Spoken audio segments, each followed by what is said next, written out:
Hey, what's up, guys? Sin here. Just making a quick tutorial on how to get Awaken PoE trade working on Linux. This should also work for Exile Exchange 2 for PoE2 players, and this should work across the board on most Linux distributions, at least the ones that support app images. So, quick shout out, real quick, to Crouching Tuna. He's the reason for the inspiration behind this video.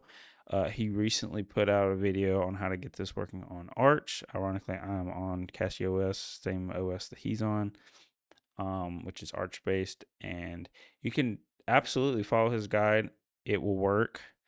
It's just the way he went about it is a way that I personally wouldn't do it. And the reason why is because he's downloading a package from the AUR. For those who don't know, the AUR is the Arch user repository, and I want to stress the word user. So anyone can create an account and upload their packages to the AUR. That's great, right?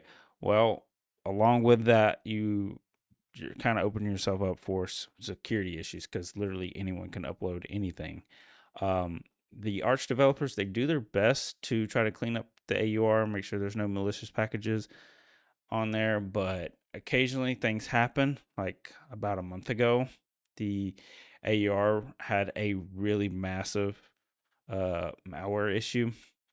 There was tons of malicious packages, we're talking thousands of malicious packages that were uploaded to the AUR, to the point where they had to like stop new accounts from being created so people couldn't continue to upload nasty malware. And yeah, it's just me personally. You're putting. I don't put trust into some random person on the internet. Uh, so you're putting a lot of trust into to the people that are uploading the packages to the AUR. It's convenient, but risky. So there's a better way of doing it.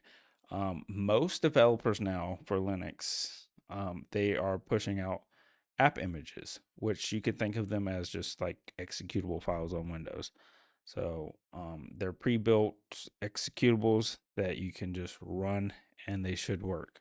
So you're just going to go to the Awaken PoE Trade website, or for the equivalent for PoE2 for doing that. What is it called? Exile Exchange. Exile Exchange 2. You'll go there, you'll download the app image. So we're going to do that. And in theory, we should just be able to go to our downloads folder, run this application, and everything works, right? Wrong. So we're going to do that. So it's in my tray. Looks like it's working, right? So we're going to open up Path of Exile.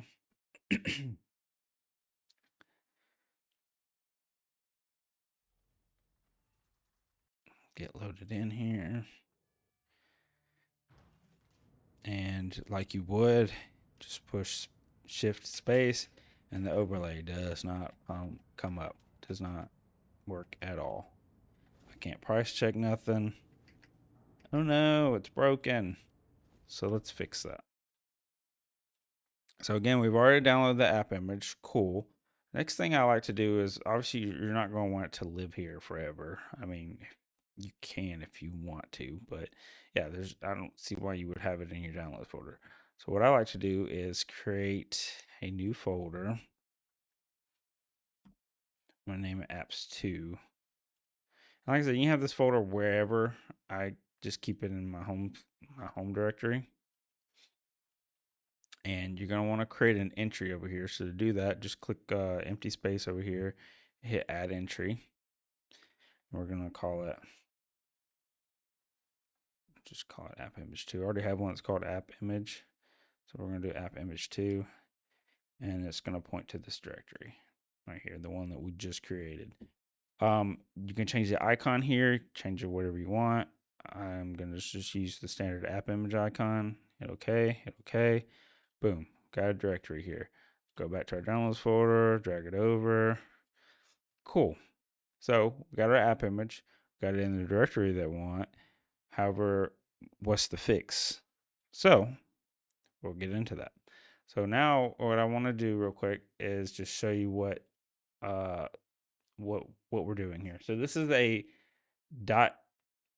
desktop file. And all it is just a file that has an entry. It's a desktop entry. It just allows you to have a little icon and you click it and it's supposed to launch the application. So literally all it does is just point to where the app image is stored. And it also has this environment variable here, which is what we need in order to make it work and fix the issue that we're having. So this part right here is crucial. This must be in there. If you don't have this, it's not going to work. So what we're going to do is we're just going to copy this real quick and make sure I didn't accidentally make some changes. Just copy that. All right. We're going to create a new text file. Just leave it that. I don't really care what it's called right now. This is literally just for us to paste this in here and make some edits to it. So the thing that you're going to want to change is this right here, where the app image is stored. So remember, this is my directory here. So I'm going to update that.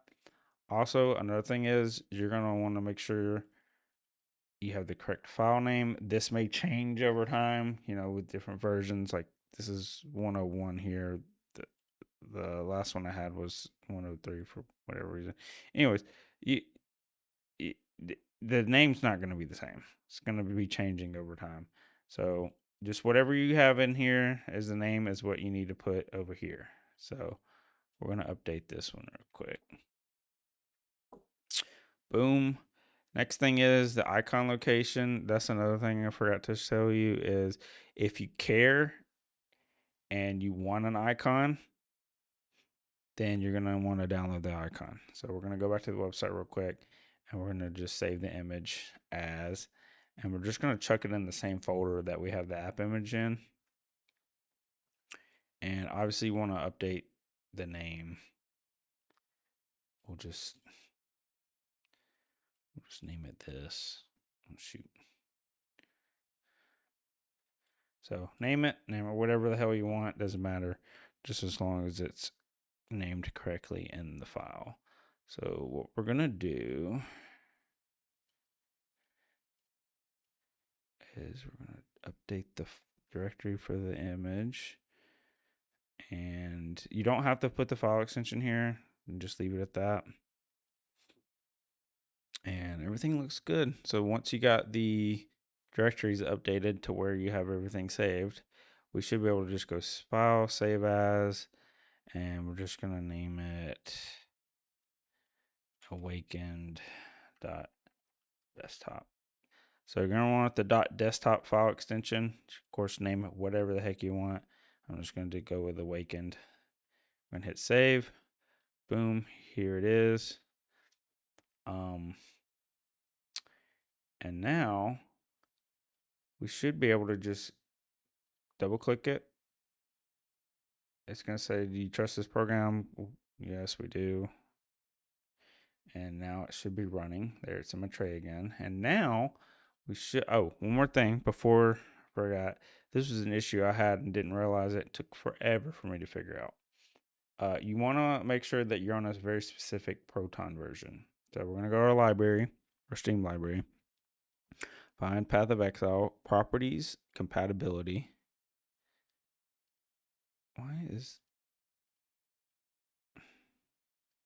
What happened there? Here, I'm having some issues with. Make sure I guess close Awakened trade and then try it. That was weird. It was like blocking me from being able to click anything. That was weird. Never seen that before. Anyways, go back, go to compatibility, force one, and you're gonna want to use currently as of July of 26. You're gonna want to use Proton 10. This may change over time, and eventually it may move to Proton 11. But currently, all these other ones here have not been working. I think 9 might work, but I just use 10. If you're watching this in 26 right now, just use 10 and it should fix any issues that you're having. So we're going to close that. Now we're going to launch the game. Oh, and we need to launch Awaken PoE trade again. Okay, send my tray down there. You see here, got the pop-up. It should work just like it does on Windows. We're gonna log in here. Okay, and I'm gonna hit shift space, and boom, there's the overlay. Of course, you want to go in here, go to change your, make sure you set your league, hit save, and then now let's just try to price check something real quick. Boom, overlay comes up. You can edit things, and yeah, should work like it, just like it does on Windows. So yeah, very nice, and wasn't too bad. You'll notice as you start to use Linux, things don't necessarily always work just right out of the box. Sometimes you have to tweak things, and yeah, I'll be honest, it's still not as polished and like as user friendly as it is with Windows. It's getting there.